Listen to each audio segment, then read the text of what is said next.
Okay, well, I watched Project Farm, and he just recently did a review on some jacks.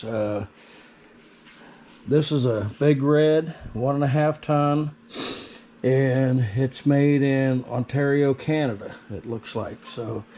Um, so he went over, the differences in construction, and I think he did all the way up to a snap-on, all the way down to a Harbor Freight. But some of the things he pointed out, I'm looking at here. All the jacks that he, I guess, evaluated were 3-ton, and they had welding. This one has absolutely no welding anywhere at all on it. It's all bolted together. Front casters seem to give him a problem with the jack maneuvering. I'm not sure how that's going to work, but that's just one solid piece, and it rolls pretty good. So comes with the 2-piece handle. You can remove that. Yeah, so yeah, for the light work, light lifting I do, this will definitely come in handy. I do have 2 other jacks. One of them will leak down, so you got to jack something up and get a stand under it pretty quick because it bleeds down.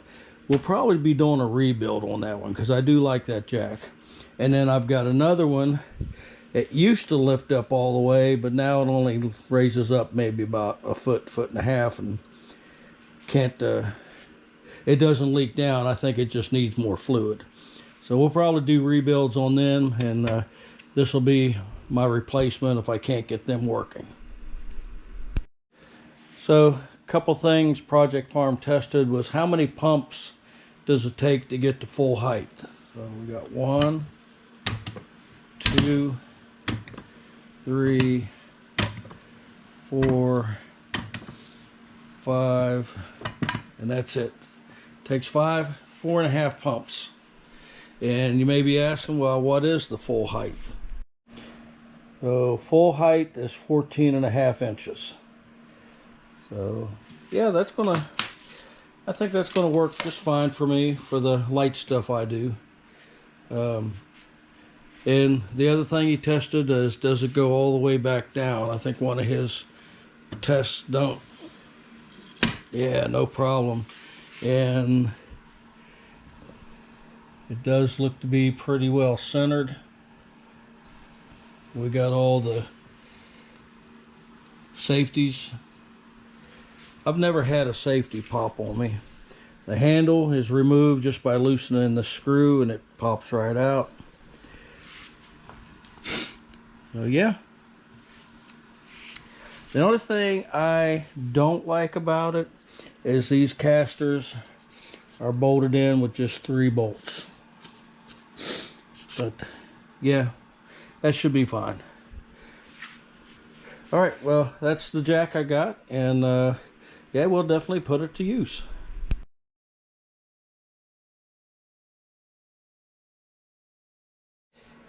So next up is, I think this is going to be very, very handy. It does feel it's got some good heft to it. Let me get around here. So I did have a charged battery, so the other one's still charging over there, but we can actually check this out. One of the things my air ratchet does not do is you can actually ratchet with it, and then it's fairly quiet. And the adjustment to turn it the other way, and now it goes the other way. Yeah, that's tightening. It's got a light. Now the light stays lit when I let go of the handle, and then it turns off, so that's pretty good. I thought it had a battery. Yeah, it's got a battery indicator, so it shows a full charge on the battery. And yeah, that's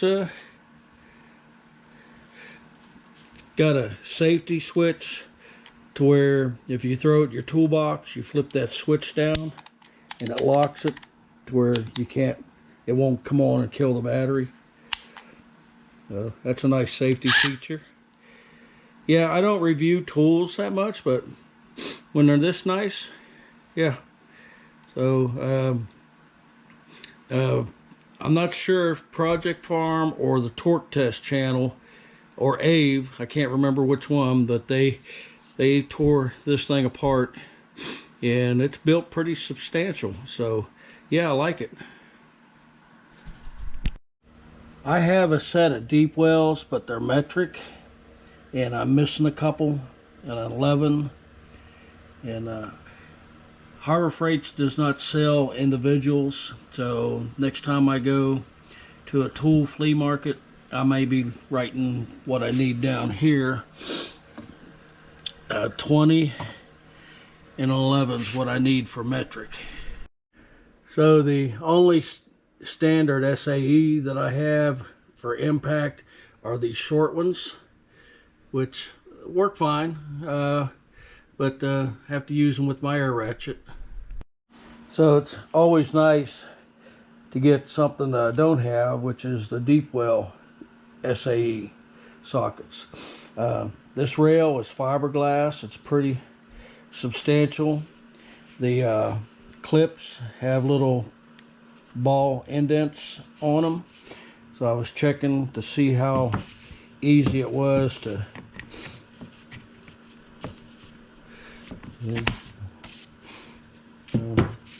yeah, that they hold in there. So I guess what I'm gonna find is I got to find a crossboard on my wall, because if I hang them like this, that may work also. So yeah, I just got to find a place to put these, because and I may even put them over there. I think over there with the other deep wells be a good spot for them.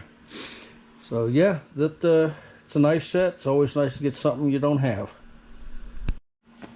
Okay, so we got a charged battery now, so we can check these other two items out. All right, first up, we'll check out this drop light. So what I noticed, there's no magnets anywhere. There are, oh yeah, new tools. Okay, so we do have a couple hanging options. Okay,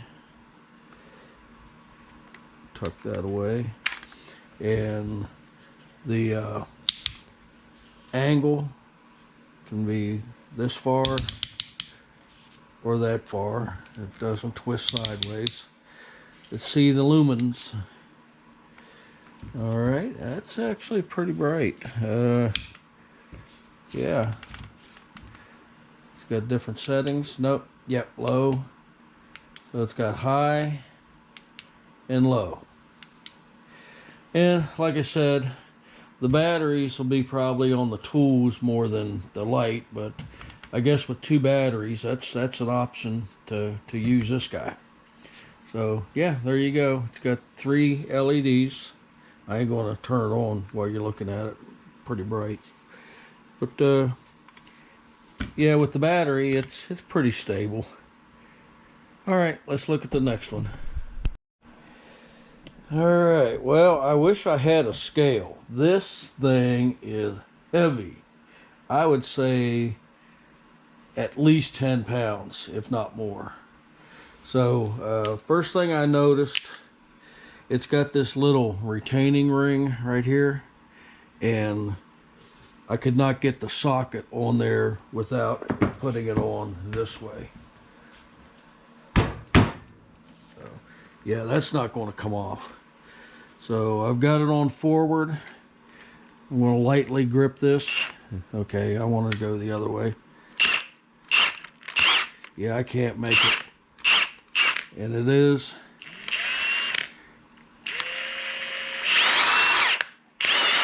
Yeah, I can feel it in there. So, yeah, that'll pull some lug nuts and some lawnmower blades off, definitely, for sure. Definitely, I would say it's up there. Let me grab my other one, see if I can compare them. Okay, so this is my Harbor Freight air impact.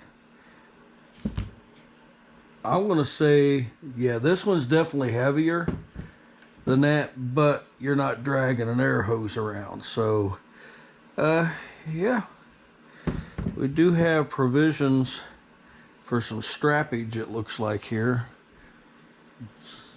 I'll have to get the instruction manual out and see. But overall, yeah, it's got some torque to it. I can feel it. So I was looking in the manual to see how much this thing weighed. But reading the manual, there's a drive control button. 2, 3, and all the way up. So yeah, I put it on 1.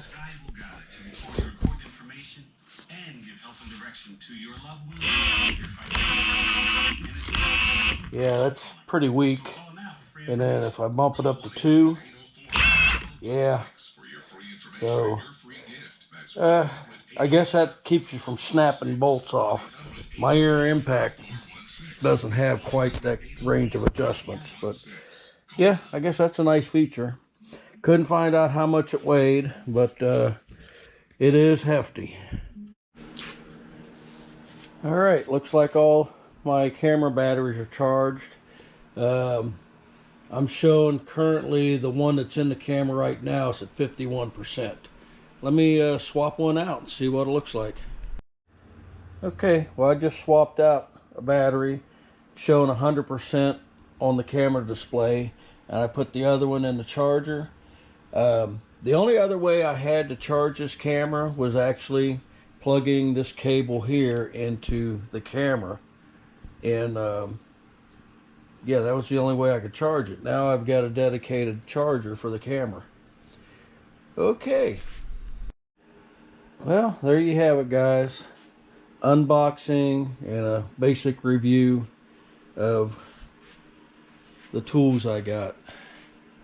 Yeah, that could start an addiction. Yeah, it's got all the part numbers too, so yeah, I'll hang on to that sheet, may pin it up somewhere. But yeah, I guess that's how it starts. Sorry, Harbor Freight. I might start liking this better. All right, thanks for watching, guys, and I'm gonna go put things away now.